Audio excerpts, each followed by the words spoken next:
Nah, kalau kita ketakutan, sekarang ini kan lebih menakutkan lagi. Ya. Ada virus varian baru, Delta Plus katanya. Sudah dulu ada Delta, sekarang ada Delta Plus. Makin takut orang. Kenapa? Karena ternyata virus ini tidak hanya memampari orang dewasa, orang tua, tapi anak-anak pun sudah banyak yang terpapar virus ini dengan varian yang baru. Nah, muncullah teori konspirasi lagi, macam-macam. Nah, saudaraku, apapun lah, dia Delta mau Lambda, kita punya Alpha dan Omega, yaitu Tuhan Yesus yang berkata, akulah Alpha dan Omega. Jadi mau apapun variannya, kalau saudara ada dalam Alpha dan Omega itu, yaitu di dalam Kristus itu, maka saudara akan dapatkan kemenangan itu. Ya. Nah, saudara, untuk itu, mari kita mau belajar. Kalau saudara dilukai, jangan melukai, karena memang kecenderungan orang terluka. Kalau dia tidak sembuh, maka dia akan cenderung melukai orang lain. Siapapun itu. Kalau kita di rumah, maka yang kita lukai adalah orang sekitar kita. Dan kalau orang itu juga terluka dan kemudian dia tidak pulih, maka dia akan cenderung melukai lagi. Kapan habisnya? Ya tidak habis-habis. Akan terus begitu aja. Kenapa? Karena kita pakai senjata musuh untuk menyerang musuh. Ya, nah hari ini kita mau belajar, so kita berdoa, saudara. Saya pada waktu mendapatkan pengertian ini, pemahaman ini, ada sesuatu yang kayak terbuka. Ya, seringkali kita pakai itu senjata. Kita ditipu, sekali kita maafkan, 2 kali kita maafkan, 3 kali itu mengajar. Suatu saat aku akan kerjain juga. Kita pakai senjata musuh untuk menyerang musuh. Nanti kita akan lihat akibatnya apa. Ya, kita, waduh, orang ini tidak bisa dikasihani. Dia ulang lagi kesalahan yang sama. Dia ulang, waduh, tidak bisa. Harus dikasih pelajaran. Dan kita cuma mencari cara. Kita yang mendidik orang lain dengan cara kita. Dan akhirnya makin dalam lukanya. Nah, jadi belajar, hari ini kita mau belajar, ya. Jangan pakai senjata musuh. Nah, kenapa kita tidak boleh? Ya, ada banyak sebab, saudaraku. Ada banyak contoh-contoh yang kita bisa pakai ya dalam kehidupan kita sehari-hari. Apa saja. Ya, seperti tadi ya, saudaraku, kalau ditipu jangan menipu. Fitnah, kalau kita difitnah, jangan balas memfitnah. Ya, kemudian kalau kita dikecewakan, jangan pahit karena kecewa. Ya, kalau kita ketakutan, jangan sebar ketakutan. Ini ya. Kalau kita dilukai, jangan melukai. Nah, sebabnya apa? 2 Korintus pasal yang ke-10 ayat 4 dan 5.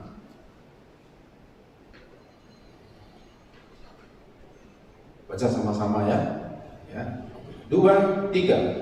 Karena senjata kami dalam perjuangan bukanlah senjata duniawi, melainkan senjata yang diperlengkapi dengan kuasa Allah yang sanggup untuk meruntuhkan benteng-benteng. Terus, kami mematahkan setiap siasat orang dan merumbuhkan setiap kubu yang dibangun oleh keangkuhan manusia untuk menentang pengenalan akan Allah. Kami menawan segala pikiran dan menaklukkannya kepada Kristus. Pada waktu kita memakai senjata musuh untuk menyerang musuh tadi, saudaraku, maka sebetulnya kita sedang membentuk benteng. Kenapa? Kadang-kadang orang itu rasanya kok tidak bisa berubah nih. Kenapa suami kita, istri kita kok rasanya tuh dari dulu, sekarang dan mungkin sampai selama-lamanya begitu aja. Kita berharap dia mengalami, punya keadaan yang lebih baik, perubahan, ternyata tidak mungkin. Kita pakai senjata musuh tadi. Nah, sehingga ada benteng yang makin lama bentengnya itu malah tambah tebal. Kubunya itu makin kuat. Kenapa? Karena kita pakai senjata musuh. Pada waktu kita dikecewakan, kita tidak mengampuni. Dan karena tidak ada pengampunan, itu membuat benteng itu tambah tebal dia. Tambah kuat bentengnya. Dan orang itu tidak berubah. Kita juga tidak berubah. Kenapa? Karena bentengnya tambah kuat. Dan setiap hari kadang-kadang tanpa kita sadari, kita tambah kuatkan benteng itu. Padahal Tuhan katakan dengan kuasa Allah, yang minggu lalu kita belajar, kuasa Allah itu sanggup meruntuhkan benteng itu. Tapi kadang-kadang senjatanya salah. Kita tidak pakai senjata Allah, yaitu firman Tuhan, tapi kita pakai senjata musuh. Makanya yang terbentuk adalah benteng, kubu, yang makin lama makin kuat, yang membuat itu kok nggak berubah-berubah ya dia. Kok rasanya makin jahat ya dia. Kenapa? Karena seorang itu sedang membentuk benteng dalam hidupnya. Dia sedang membentuk kubu. Belajar membedakan mana yang senjata musuh, mana yang senjata Allah. Nah, dari mana kita tahu? Mungkin kita bilang, ya tuh, dari mana saya tahu ini senjata Allah? Ya bacalah firman-Nya. Kalau kita tidak pernah mau baca firman-Nya, dari mana kita bisa tahu itu senjata Allah? Dari mana kita tahu kita harus mengampuni? Karena firman Tuhan bilang begitu. Dari mana kita harus memaafkan orang lain? Karena firman Tuhan bilang begitu.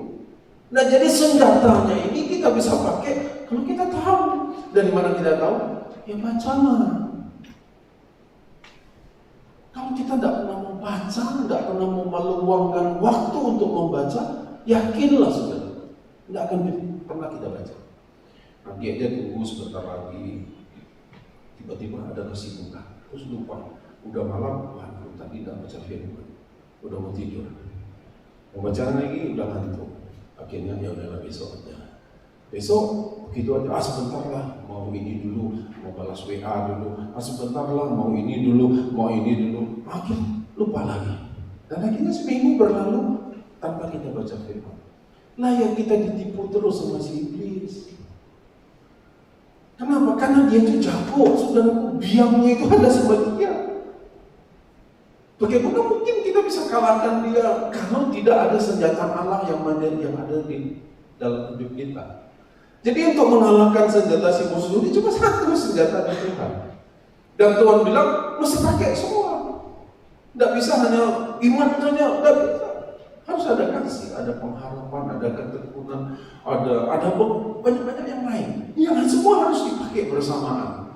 Tidak bisa sepotong-sepotong. Ya, jadi saudara, ini yang kadang-kadang membuat benteng itu makin tebal.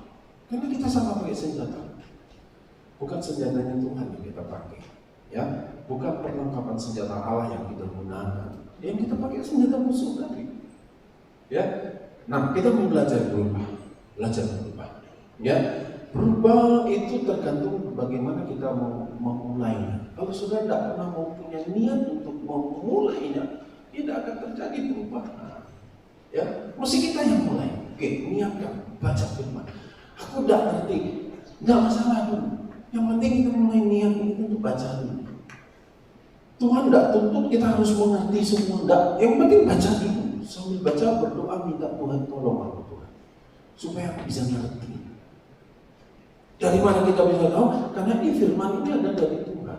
Pasti Tuhan akan tolong kita. Nah, saudara, firman ini kan di dalam bahasa Yunaninya, Greka atau Yunaninya itu kan terbagi dua. Firman ini logos dan rema. Logos ini apa yang tertulis yang kita baca, ini logos.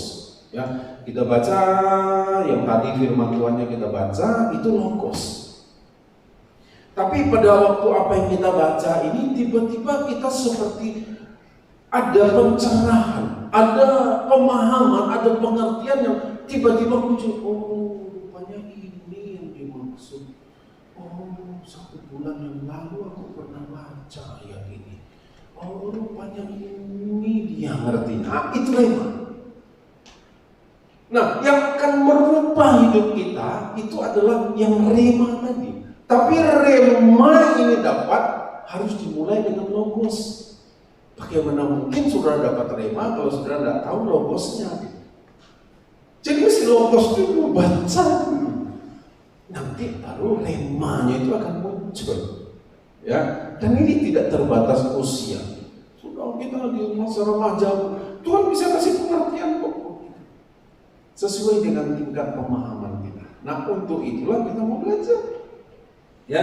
Jadi mesti dari dalam diri kita. tekad kan. Waduh, kalau pagi saya nggak sempat. Oke. Jam makan siangmu mungkin 30 menit, 40 menit.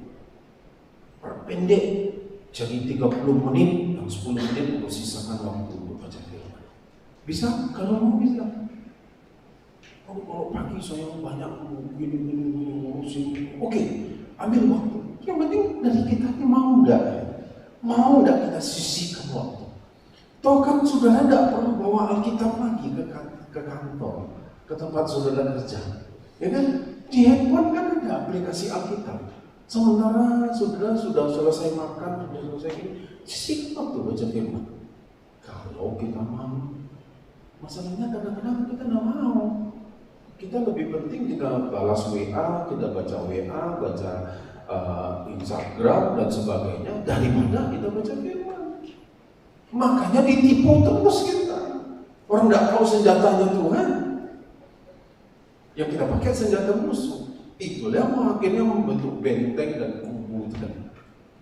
Makin lama makin tebal, makin kuat bentengnya, makin kuat kubunya.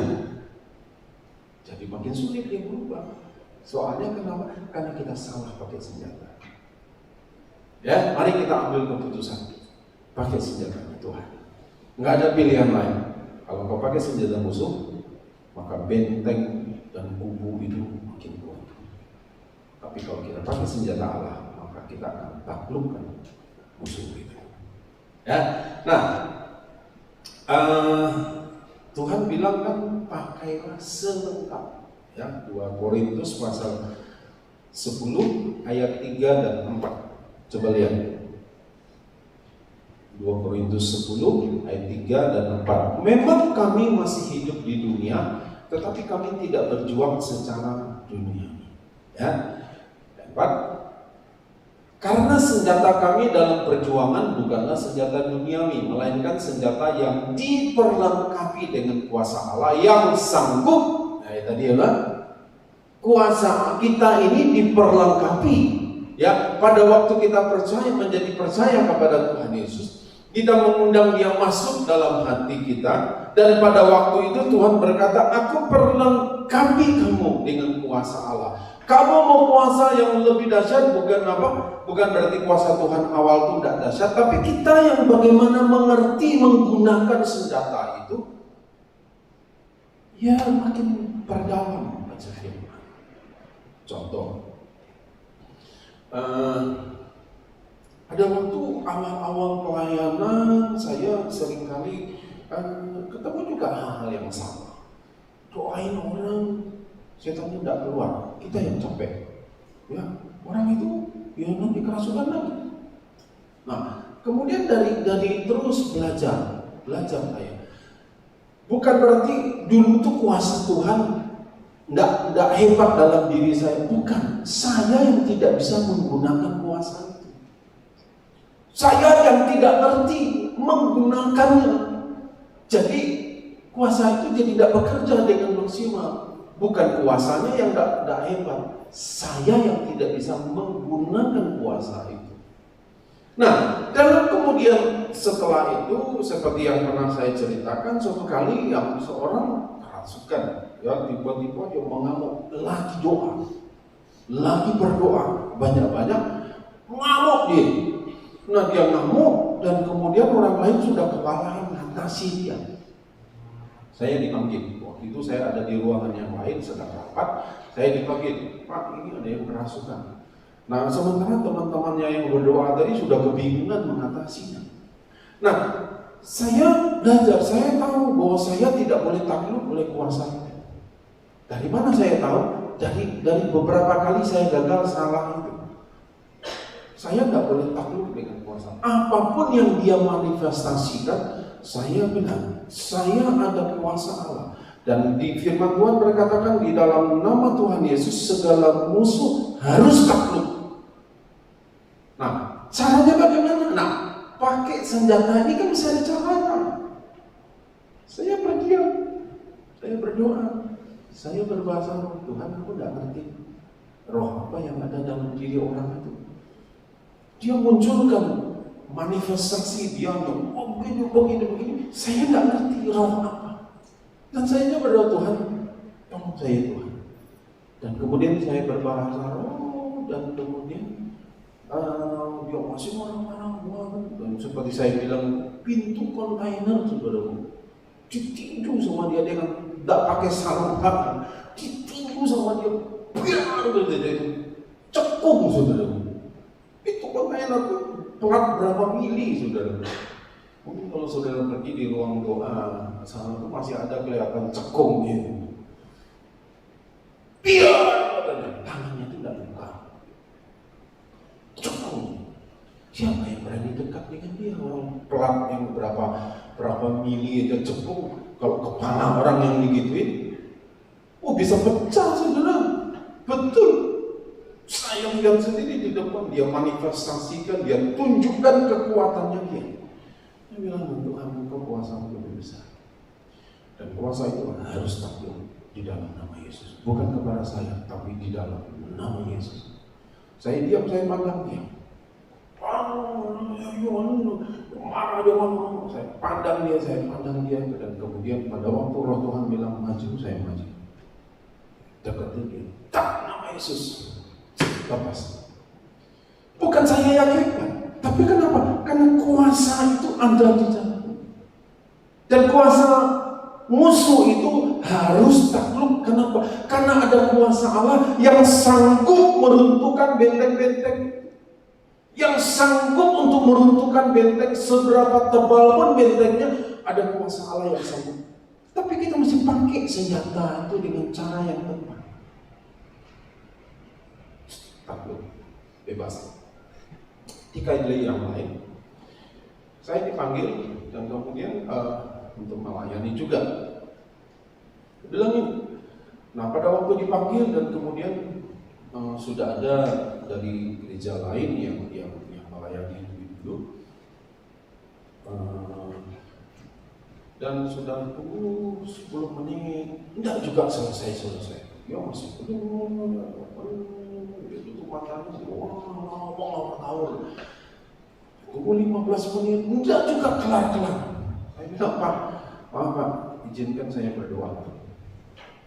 Karena sudah tidak betah, sudah menunggu 15 menit, tidak selesai. Saya bilang, izinkan kami berdoa. Nah, kami dipanggil, doain. Silakan. Dan kemudian tiba-tiba dia ketawa sudah. Matanya ditutup. Itu yang baju merah kotak-kotak itu, aku takut sama dia. Sama dia itu, suruh dia pergi. Begitu saudaraku. Saya waktu itu pakai baju merah kotak-kotak. Padahal itu dipaksa saudaraku. Dia mau gitu. Atau ini permainan dia. Ini tipu muslihat. Coba untuk menggoyahkan kita. Dia coba untuk membuat kita takut. Dia manifestasikan dirinya seolah-olah dia hebat. Tapi dia bilang ini, dalam nama Yesus ada kuasa. Tuhan, engkau lindungi saya, engkau sertai saya, dan kemudian kita doain. Selesai. Besoknya dia baru menyerang lagi, dia telepon, Pak, saya tengah malam dia datang lagi. Kamu bilang dalam nama Yesus mau pergi, aku tidak mau terima kamu. Selesai saudara. Dari mana? Karena ada kuasa Allah yang sanggup meruntuhkan benteng-benteng. Makanya jangan pakai senjata musuh. Nanti kita yang dibulang-bulangi sama musuh kita. Ya, jadi saya mendorong Bapak Ibu kita semua belajar. Ya, jangan pakai senjata musuh untuk mengalahkan musuh. Tidak bisa. Kalau engkau pakai senjata musuh, engkau sedang justru membentuk kubu yang lebih kuat, benteng yang lebih kuat. Tapi pakai senjata Allah. Dengan kuat kuasa Allah yang ada dalam diri kita, maka kita bisa takluk. Siapapun itu. Dan saya berulang kali saudara dalam pelayanan ketemu yang orang kerasukan, saya terus meyakinkan diri bahwa kuasa Allah ada dalam diri saya. Bukan karena saya hebat sekali, enggak, tapi karena kuasa Allah. Dan kuasa Allah itu yang sanggup meruntuhkan, mengalahkan si musuh. Nah, ini penting buat kita semua. Hari ini musuh sedang melemparkan panah berapinya. Dia coba lemparkan panah berapinya. Siapa tahu kena ke kita. Ya, panah berapinya yang jelas-jelas sekarang ini kan COVID. Ya, yang jelas ini kan COVID. Dan yang dia lemparkan itu macam-macam. Ada berita hoax, ya kan? Oh, harus begini. Wah, nanti yang lain bilang, oh enggak, harus begini. Wah, nanti yang lain bilang, oh begini. Ada macam yang kadang-kadang bikin kita takut. Tiba-tiba teman kirimkan lagi gambar begini. Jadi itu kadang-kadang kita yang dulunya nggak takut, tiba-tiba jadi takut. Kenapa? Karena panahnya itu dilempar. Sekali enggak, karena 2 kali, 3 kali. Dan saudara perlu ketahui, dan dia tidak akan pernah bosan untuk lemparkan terus panah berapinya. Hebat, 3 kali, 5 kali, mulai iya juga ya. Dan kemudian sudah mulai pakai senjata musuh. Dan akhirnya sudah mulai sedikit cemas, baru sedikit takut, sedikit khawatir, dan kemudian digoreng lagi sama dia. Wah, dibuat begini lagi, dia buat begini lagi, dan kemudian akhirnya kita takut, dan kita pakai senjata itu, ketakutan itu, kita sebar lagi kepada yang lain. Kamu sedang pakai musuh, senjata musuh, dan akhirnya bentengmu semakin kuat. Betul kan ini? Kenapa? Dia juga takut. Wah, begitu ini bukan dia sebarkan lagi ketakutan, dan akhirnya kemudian bentengnya makin kuat, kubunya makin kuat, dan kita akhirnya setuju. Betul ya. Sebetulnya dari mana awalnya? Karena kita yang pakai senjata musuh. Mari, Bapak Ibu sekalian, kita mau belajar bahwa ada kuat kuasa Allah yang dalam diri kita. Bukan berarti kita terus sombong, sok gitu ya, seperti ada beberapa yang saya lihat juga, mananya COVID itu, akhirnya dia terpapar karena tidak pakai masker, tidak lakukan apa-apa, tidak jaga-jaga dengan bongahnya, dia bilang, tidak ada itu, apa-apa itu cuma mau macam-macam, dan akhirnya dia yang kena, mati muda. Ya, tidak boleh juga ngawur kita seperti itu, ya. Tapi kita tahu, saudaraku, ada kuasa Allah yang menyertai kita, melindungi diri kita, menjaga kita, dan kuasa Allah itu sanggup untuk meruntuhkan benteng-benteng itu. Nah, Filipi 2 ayat ke-10. Supaya dalam nama Yesus bertekuk lutut segala yang ada. Kamu kita baca aja sama-sama ya. Bersuara 2, 3.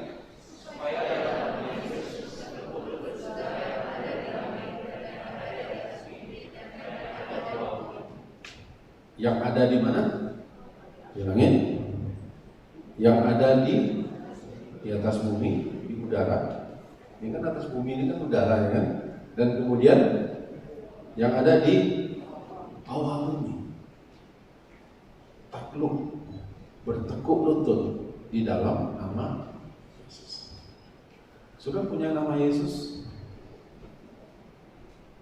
Halo? Sudah punya nama Yesus dalam diri kita?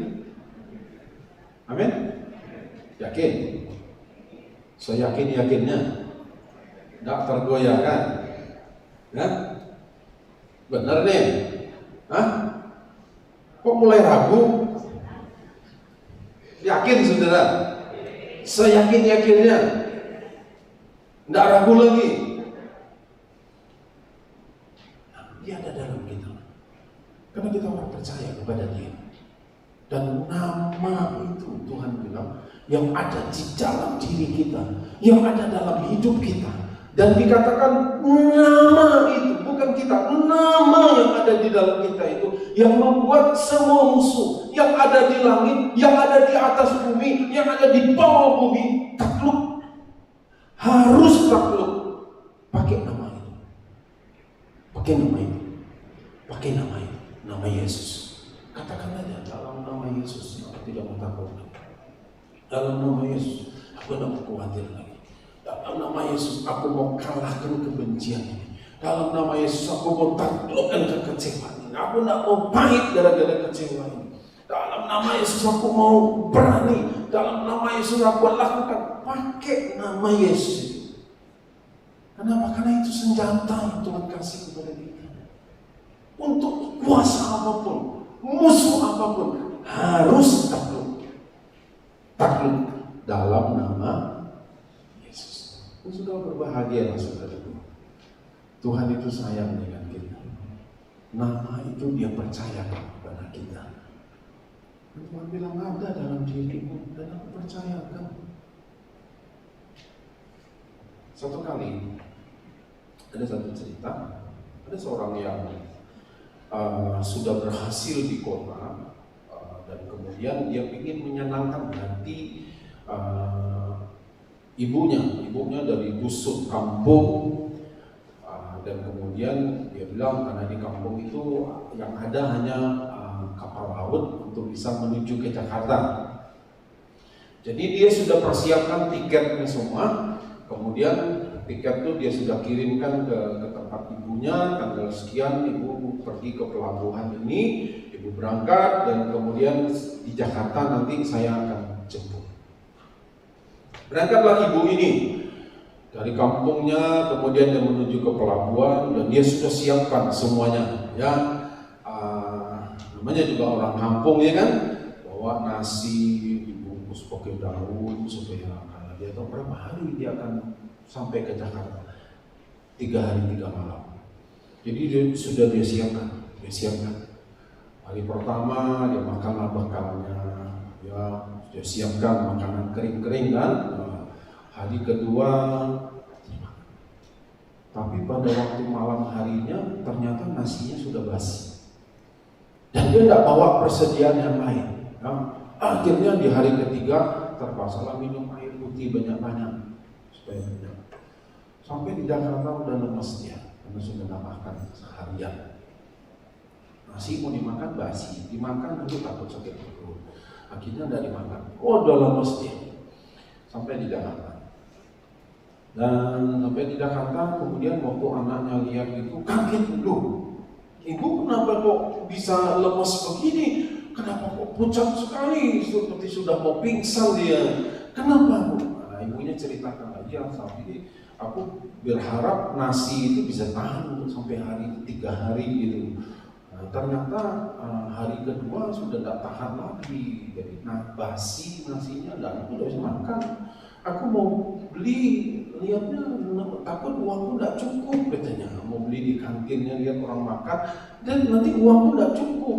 Duh, kagetlah anaknya. Loh ibu, kenapa begitu? Bukankah pada waktu saya kirimkan tiket ini, ibu bisa makan dengan gratis? Kenapa? Karena dalam tiket ini sudah termasuk makan.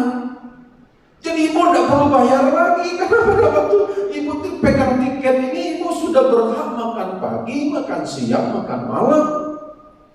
Ibu mau minum kopi, ibu mau ini semua bisa. Kenapa ibu lakukan ini?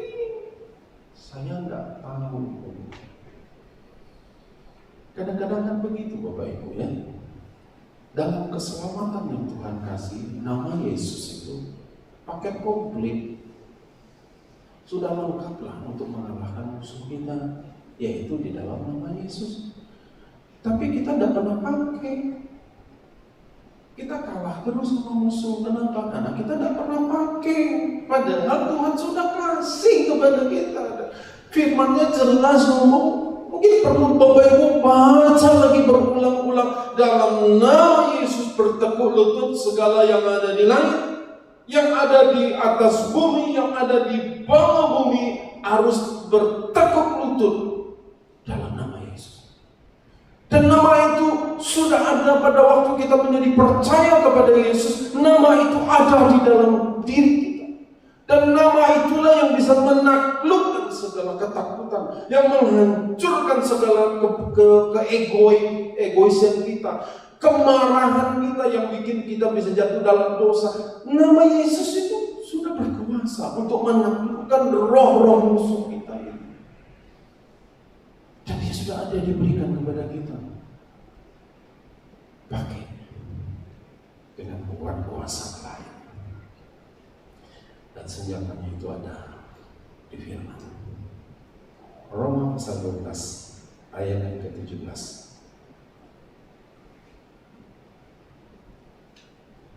Dikatakan apa? Jangan balas kejahatan dengan kejahatan, tapi ya kan, lakukan apa yang baik. Karena kejahatan ini senjatanya musuh. Makanya dibilang jangan pakai senjata musuh. Apa yang musuhnya tidak punya? Lakukan yang baik. Itu senjatanya Allah. Suruh bisa paham dari ayat ini. Ya, jangan membalas kejahatan dengan kejahatan. Karena kejahatan ini senjatanya musuh. Menghancurkan orang lain, iri dengan orang lain, dengki dengan orang lain, benci dengan orang lain, marah tanpa ada alasan dengan orang lain. Ini senjatanya senjatanya musuh. Jangan pakai senjata musuh itu untuk menyerang musuh, tapi lakukan apa yang baik. Yang baik ini apa? Senjatanya Tuhan. Kalau kita lakukan ini, maka kita akan menang. Ya. Jadi sudah bisa paham dari ayat ini, pakai senjata Allah, ada dalam firman-Nya. Ayat yang ke-21.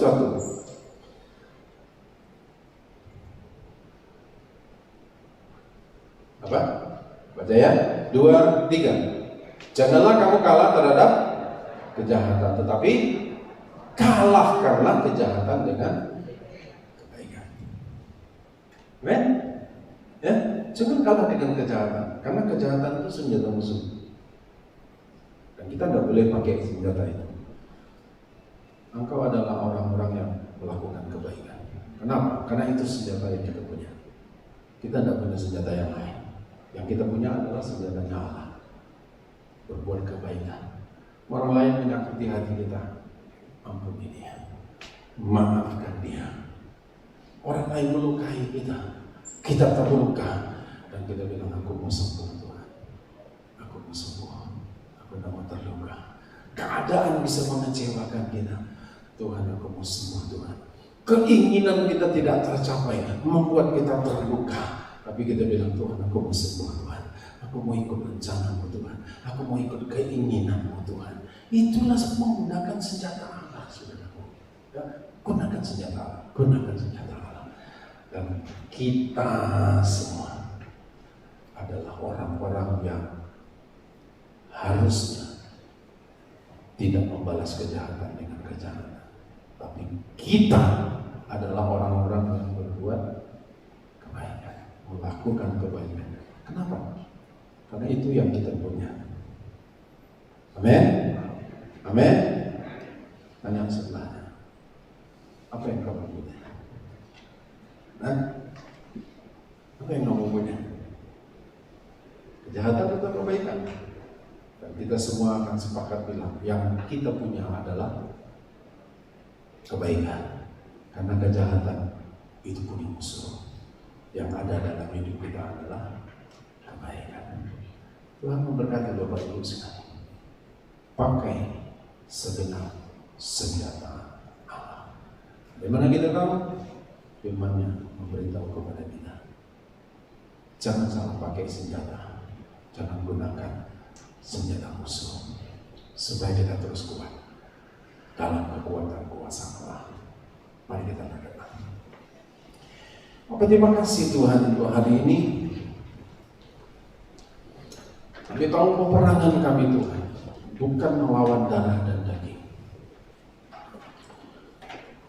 tapi melawan roh jahat di udara, melawan penghulu-penghulu dunia yang gelap ini, melawan kuasa-kuasa si jahat melalui tipu muslihat. Di hari ini Tuhan, Engkau berbicara kepada kami dan juga kami yang ada di rumah. Engkau menyampaikan, beritahu kepada kami tidak boleh takluk kepada kejahatan yang dilakukan oleh iblis. Kalau mungkin sakit yang kami derita hari ini masih ada, dan kami pun tidak boleh takluk dengan mengeluh, menggerutu, menyalahkan Tuhan. Dan kami akan tetap berdiri atasi keadaan itu, karena kami tahu Tuhan keselamatan melebihi segala-galanya. Dan kami berdoa Tuhan pada hari ini, biarlah kami tidak akan pakai senjata musuh lagi, tapi kami mau pakai senjata-Mu Tuhan. Terima kasih Tuhan, terima kasih Engkau memberitahu kepada kami lewat firman-Mu. Terima kasih Bapa, terima kasih. Hamba berdoa dari tempat ini. Dan saat ini Tuhan, bukankah nama Yesus ada dalam hidup kami? Dan hari ini kami berdoa bersama-sama.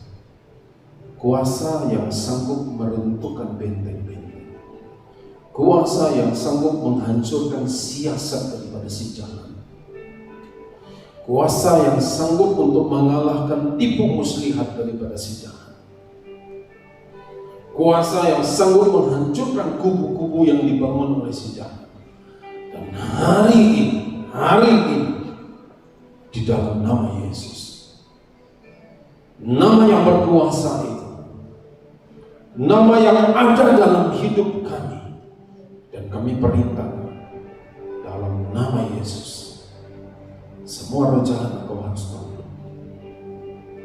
Dan hamba berdoa dari tempat ini, tidak ada lagi ketakutan, tapi yang ada adalah keberanian. Karena kami percaya, kami berani, karena kami nekat, kami berani karena nama Yesus ada dalam hidup kami. Kami kuat karena kuat kuasa Allah ada dalam kehidupan kami. Kami sehat karena kami tahu Tuhan ada. Dan kalaupun Tuhan izinkan sakit yang sementara waktu ini, kami akan atasi keadaan ini, kami akan atasi kesulitan ini, dan kami akan keluar sebagai pemenang. Terima kasih Tuhan.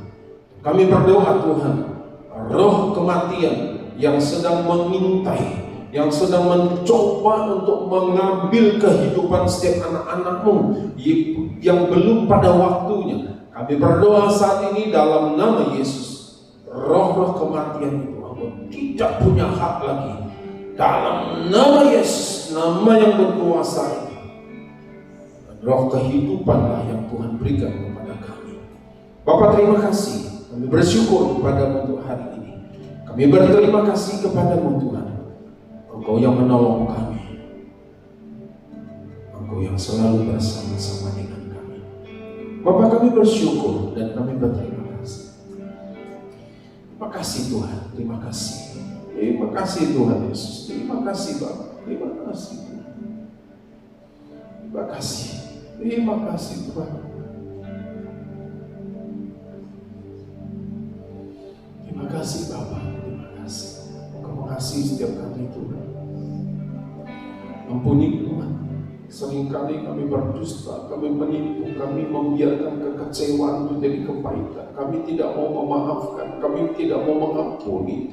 Tanpa kami sadari sebetulnya kami sedang membentuk benteng-benteng yang lebih kokoh. Kami sedang membentuk kubu-kubu yang membuat akhirnya kami tenggelam, kami hancur. Tapi hari ini Tuhan kami mau berubah. Kami mau Tuhan baca firman-Mu, kami mau belajar Tuhan dari firman-Mu, supaya kami tidak lagi ditipu sama si jahat, ditipu oleh musuh. Biarlah kami terus berpaut sepenuhnya hanya kepada-Mu. Dalam nama Yesus kami berdoa dan mengucap syukur. Haleluya, haleluya. Amin, amin. Tuhan memberkati kita semua.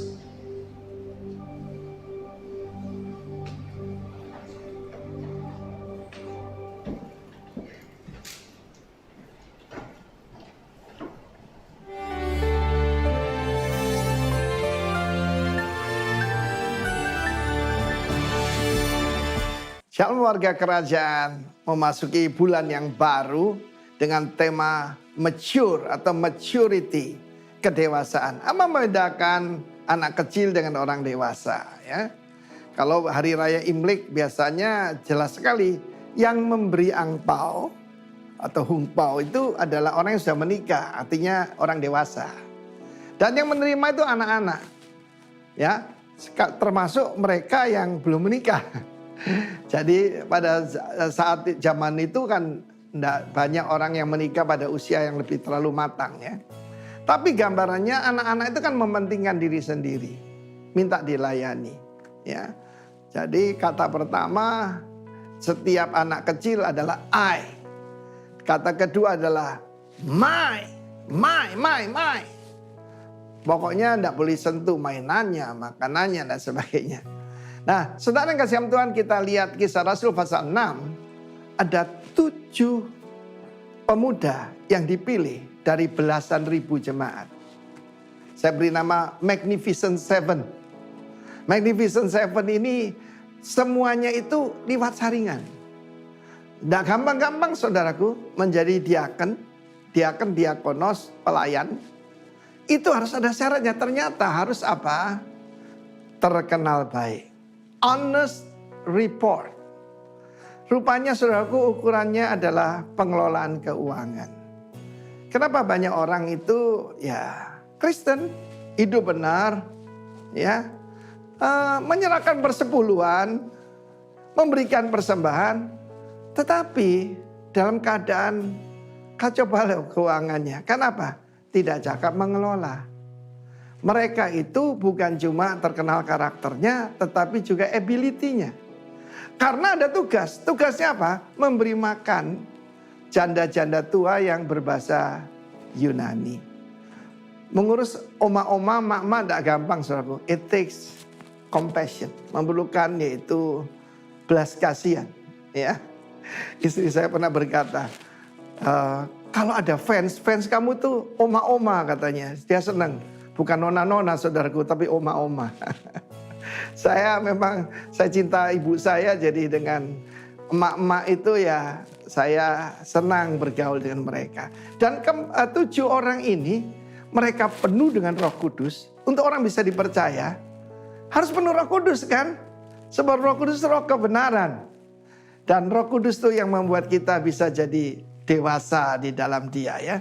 Jadi kedewasaan itu kan dikatakan oleh pria sejati, pilihan, bukan karena jumlahnya umur. Ya, keputusan kita. Dan juga penuh dengan hikmat. Saudara, baik aja nggak cukup. Ada banyak kita membentukkan karakter, tetapi ability juga penting, saudara ya. Saya masih ingat Bapak Pendeta Yakub Nahwai mengajar kita ya, mesti punya hati, punya kepala, dan punya waktu katanya. Betul sekali Pak, sekarang saya bersama Tuhan ya. Punya hati, tapi punya kepala. Dan memberi waktunya. Saudara, 7 orang ini bisa saja berkata, itu bukan urusan saya. Saya pokoknya memberi persembahan sudah cukup. Tidak, mereka mengabdi. Dan apa akibatnya? Mereka dipakai Tuhan luar biasa. Jadilah salah satu dari The Magnificent Seven ini. Terkenal baik, honest report, penuh Roh Kudus dan penuh hikmat. Dan apa yang terjadi? Pelipat gandaan jemaat secara luar biasa. Bahkan para pemimpin orang Yahudi, dalam hal ini imam-imam mereka, menyerahkan diri dan menjadi percaya. Biar itu terjadi dimanapun firman Tuhan ini didengar. Become one of the Magnificent Seven. God bless you. Amin.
Bapa, kami mengucap syukur pada siang hari ini Tuhan. Terima kasih Tuhan Yesus buat kebenaran firman-Mu yang telah Kau sampaikan bagi kami. Kami bersyukur Tuhan, biarlah firman-Mu menjadi pelita bagi kaki kami dan terang bagi jalan kehidupan kami. Sehingga kami bukan hanya mendengar saja, tetapi menjadi pelaku kebenaran firman-Mu. Terima kasih Tuhan Yesus buat hamba-Mu yang telah menyampaikan isi hati-Mu di tempat ini. Tuhan berkati pendeta kami Yohanes Beni beserta istri dan anak. Kekuatan kesehatannya ya Tuhan senantiasa Tuhan yang memberkati. Begitu juga pada kesempatan ini kami berdoa buat para pemimpin kami yang ada di pusat. Untuk Bapak Pendeta Timotius Arifin dan Roni Daud, berkati istri dan anak-anak mereka. Kekuatan kesehatan mereka Tuhan berkati Tuhan Yesus. Kami juga berdoa pada kesempatan ini Tuhan buat bangsa dan negara kami yang kami kasihi. Tuhan pulihkan bangsa dan negara kami.